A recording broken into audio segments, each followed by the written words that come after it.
মই ধুনীয়াকৈ আপোনালোকক সকলো সুস্বাগতম জনাইছোঁ। ব'লকচোন আজি মই দিনটোত মানে কি কৰোঁ তাকে অকণমান দেখাবলৈ আপোনালোকক চেষ্টা কৰিছোঁ দেই। ভুল হ'লে মাফ কৰিব আৰু। ৰাতিপুৱা মোৰ ডিউটি এটাই, সোনকালে উঠি গা পা ধুই উঠি কাপোৰ কানি আগতে ধোৱা। এইটোৱে মোৰ ফাৰ্ষ্ট কাম দেই। কাৰণ ৰাতি ভাত চাত খোৱা বাচন চাচনটো মই ৰাতি ধুই থৈ দিওঁ মানে। মাত্ৰ ঘৰটো সাৰি পেলাই একেবাৰে কাপোৰখিনি ধুই গাটো ধুই এইখিনিয়ে ৰাতিপুৱা মৰ্ণিঙৰ কাম থাকে আৰু মানে।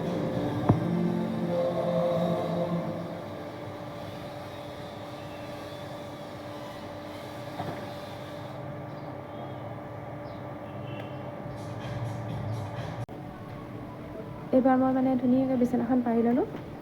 যিহেতু মানে বিচনাখন একদম কোচমোচ খাই থাকিলে মোৰ মানে মাথাটো বেয়া হৈ যায় একেবাৰে। বিচনাখন যে মই কেইবাৰ পাৰোঁ মানে, আলহী আহিলেও আলহী বহি থাকিলেও অকণমানকৈ টানি বিচনাখন পাৰি থকা মোৰ অভ্যাস দেই। একদম বহুত বেয়া পাওঁ মই বিচনা কোচা মোচা হৈ থাকিলে মানে। একদম ফিটফাট হৈ থাকিব লাগে। বাকী ঘৰটোৰ বেকগ্ৰাউণ্ডটো মন নকৰিব দেই। এইবাৰ বাহিৰত মানে অকণমান কাপোৰ কিবা কিবি উলিয়াই থোৱা আছিলে, তাকে মানে গডৰেজটো ভৰাই থওঁ বোলো। মানে বাহিৰত থাকিলে যিহেতু এতিয়া ধূলাৰ দিন একদম কাপোৰ বহুত লেতেৰা হৈ থাকে। সেইদিনাখন একেবাৰে ৰিল চিল বনাবলৈ মেখেলা চাদৰ উলিয়াই পিন্ধিছিলোঁ আৰু। উপায় নাই এতিয়া আৰু ভৰাই থ'ব লগা হৈছে ধুই মেলি চাফা চুফা কৰি পেলাই। সেইবোৰকে কৰি থাকোঁ আৰু দিনটো দেই। গডৰেজটো নাচাবা, মোৰ ভালকৈ কাপোৰ কানি জপা নাই, যেনেকৈ তেনেকৈ ভৰাই থৈ দিছোঁ। আৰু এটা আছে অকণমান পাছত যি লেতেৰা হৈছে মোৰ গডৰেজটো, মানুহে চালে মানে হাঁহিব মোক। পইচা লুকুৱাই থৈ দিছিলে, পইচা পাইছোঁ দেই। মানুহজনে লুকুৱাই থৈ দিয়ে তাতে পইচা। বেয়া বস্তুৱেই, মই সদায় হস্পিটেলত যাবলৈ কিবা নহয় কিবা এটা পাওঁৱেই দেই।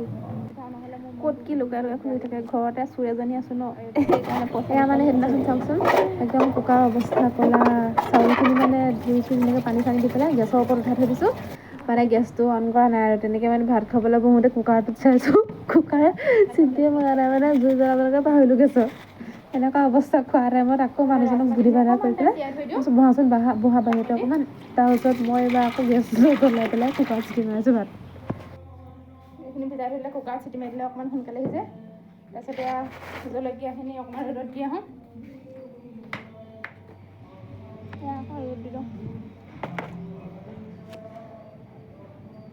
এনেকৈ কিন্তু ফ্ৰিজৰ তলত কোনে আলু পিঁয়াজ নাথাকে জনাবচোন, মই দি ৰাখোঁ দেই।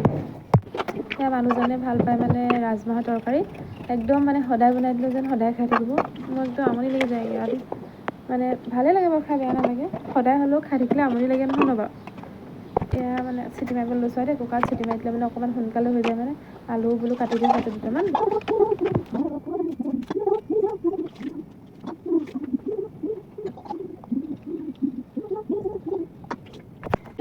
কেৰাহীটো পাতি থৈ যাওঁ।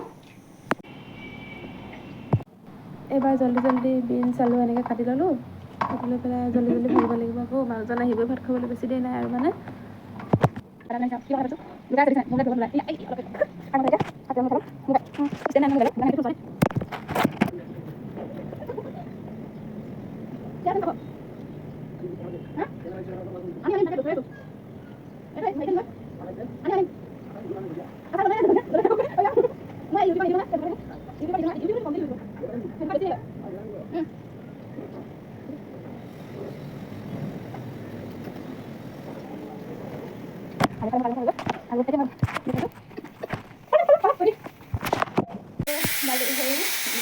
দালি নহয় দেই,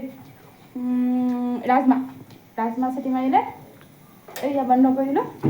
আৰু এইফালে মই এতিয়া বনাম বেঙেনা ফ্ৰাই।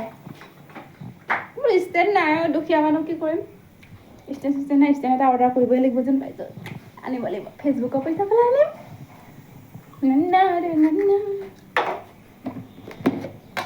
और ये मैं दिम इतना नमक, इसमें मैं नमक दे दिया हूँ, हल्दी पाउडर दे दिया, उसके बाद नमक डाल दिया, उसके बाद इसको मैं फ्राई करने वाला हूँ। बैंगन मर गया, बैंगन मर गया।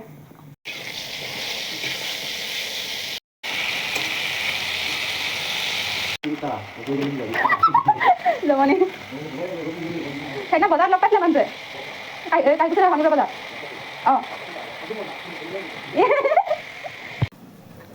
এয়া বনাবলৈ লৈছোঁ মই পালেঙৰ চাটনি। কোনে খাই ভাল পায়। আজি গোটেইকেইটা বস্তু মানে মানুহজনৰ একদম প্ৰিয় বস্তুকেইটাই বনাইছোঁ আৰু দেই। ৰাজমাহৰ তৰকাৰী, বেঙেনা ফ্ৰাই, পালেঙৰ চাটনি খাই কিন্তু মজা লাগে। ৰাতিয়ে বনোৱা ৰাজমাহৰ তৰকাৰী অকণমান চাটনি বনালোঁ আৰু ইফালে বিনছ আলু ভাজিলোঁ, বেঙেনা ফ্ৰাই। এইয়া মোৰ ৰাজমাহ তৰকাৰী ৰেডি। মানে ককা আইতা আহিছে, মানে বাজনী বাপেক আৰু মা আহিছে মানে দেই। এয়া চাওকচোন চিংৰা, মানে ককা আইতা আহিলে এটাই লাভ হয়, চিংৰা কেইটা কিন্তু খাবলৈ পাওঁ দেই।